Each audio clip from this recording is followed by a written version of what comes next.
नमस्कार, मी परमदास जाधव. तर आज आपला भारतीय रुपया तो आज घसरलेला आहे. तर डॉलरपेक्षा भारतीय रुपयाची किती किंमत आहे, तर ते आज आपल्याला दिसून येते. कारण डॉलर आणि रुपयामध्ये खूप फरक असतो. तर ते आज आपण समजून घेऊया. तर आज भारतीय रुपयाची $1 किंमत 92.3 रुपये इतकी आहे. तर हा ऐतिहासिक नीचांक आहे, म्हणजे आजपर्यंत सगळ्यात कमी म्हणजे खाली गेलेला आहे. तर आपल्याला $1साठी हे जास्त पैसे मोजावे लागत आहेत. म्हणजे काय, आधी $1 बरोबर आपल्याला ₹83 मोजावे लागत होते. तर आता $1ला 92 रुपये मोजावे लागतात. म्हणजे साधारण हा 9 रुपये खाली घसरलेला आहे. म्हणजे आपल्याला 9 रुपये जास्त द्यावं लागतात. तर हा रुपया का घसरला, तर तुम्हाला एक सोपे उदाहरण घेऊन सांगतोय. समजा गावात एक माणूस होता, जो उसने पैसे घेतो आणि त्याच्याकडचे पैसे देण्यासाठी पैसे नाहीत, तर त्याची किंमत कमी होते. तसेच भारताचे झाले. इराण युद्धामुळे तेलाचे भाव वाढले. भारताला जास्त डॉलर्स खर्च करावे लागले. डॉलर कमी झाले, रुपया घसरला.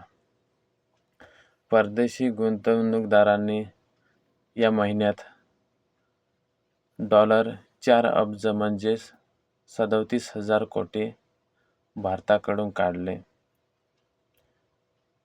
तर आपले जे RBI बँक आहे, ते सध्या काय करते, तर RBI reserve bank of India रुपया सावरण्यासाठी $28 अब्ज म्हणजे 1,80,000 कोटी बाजारात आणले. म्हणजे RBIने रुपयाची आणखी खाली जाऊन न देण्याची काळजी घेतलेली आहे. यामुळे रुपया थोडा सावरला. तो 91.09 इतक्यावर थांबला. तर आपल्यावर या रुपयाचे काय परिणाम होतात, तर जर रुपया घसरला तर पेट्रोल डिझेल महागते, कारण तेल डॉलरमध्ये विकत घेतले जाते. जर रुपयाची किंमत कमी झाली तर आपल्याला पेट्रोल डिझेल हे महाग मिळू शकते. मोबाईल, TV याची किंमतसुद्धा महाग होऊ शकते. तर पुढे काय होणार, आठवड्यात रुपया हा 92.35 पर्यंत जाण्याची शक्यता आहे. पण वर्षाअखेरीस रुपया हा 87 पर्यंत सुधारण्याची शक्यता आहे.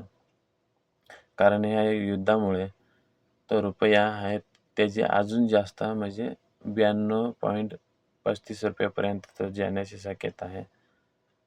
तर नंतर तो एका वर्षाअखेरीस त्याची किंमत ही 87 रुपयेपर्यंत सुधारण्याची शक्यता आहे.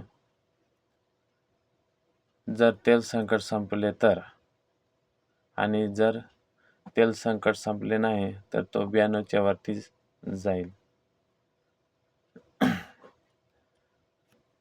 रुपया घसरला आहे, पण भारत सावरलेला आहे.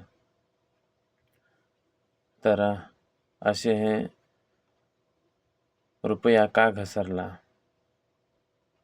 त्याचे आपण कारणे बघितले. आज ही सगळ्यात जास्त असा रुपया घसरला. याच्या अगोदर एवढा घसरलेला नव्हता.